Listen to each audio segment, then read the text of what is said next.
Looking at question 13 from your Chapter 7 practice test, we've got a second derivative and a couple of constraints. First of all, x is always positive, and we have y prime at 1 equals 1, and y at 1 equals 0.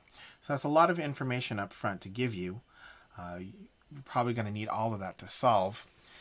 So if I have the second derivative, that means that the first derivative needs to be equal to the antiderivative of that second derivative. So it's going to be equal to the antiderivative of 2x minus 1 over x squared dx.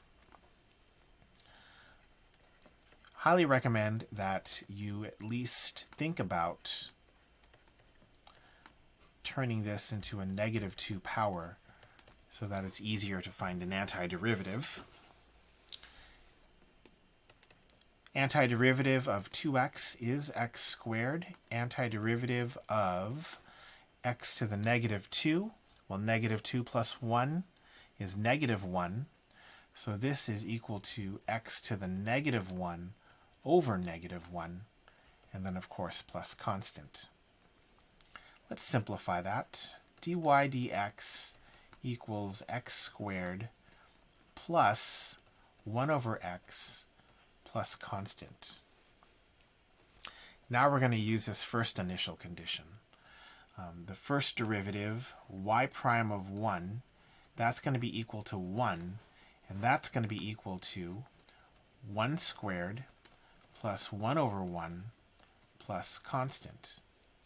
So this tells me that, 1 plus 1 is 2, so that means c needs to be negative 1.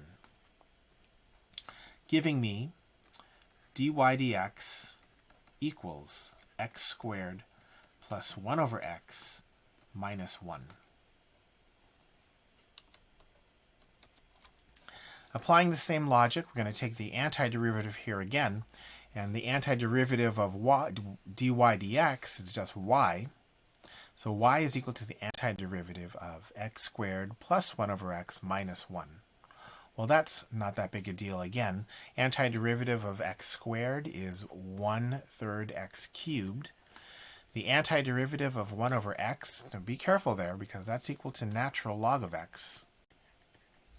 I don't need the absolute values since I'm already assured that x is greater than 0. And then minus the antiderivative of 1 is x. And then we get another constant. This time, y of 1 equals 0.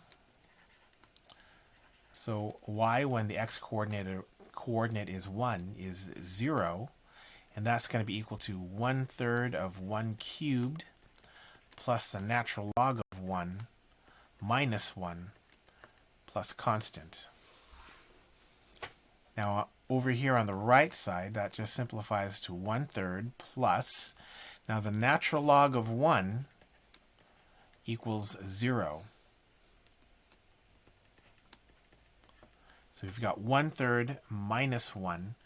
So that tells me that c has to be equal to 2/3. Now that I have this last constant, I now have the equation for y. Y is 1/3 x cubed plus the natural log of x minus x plus 2/3.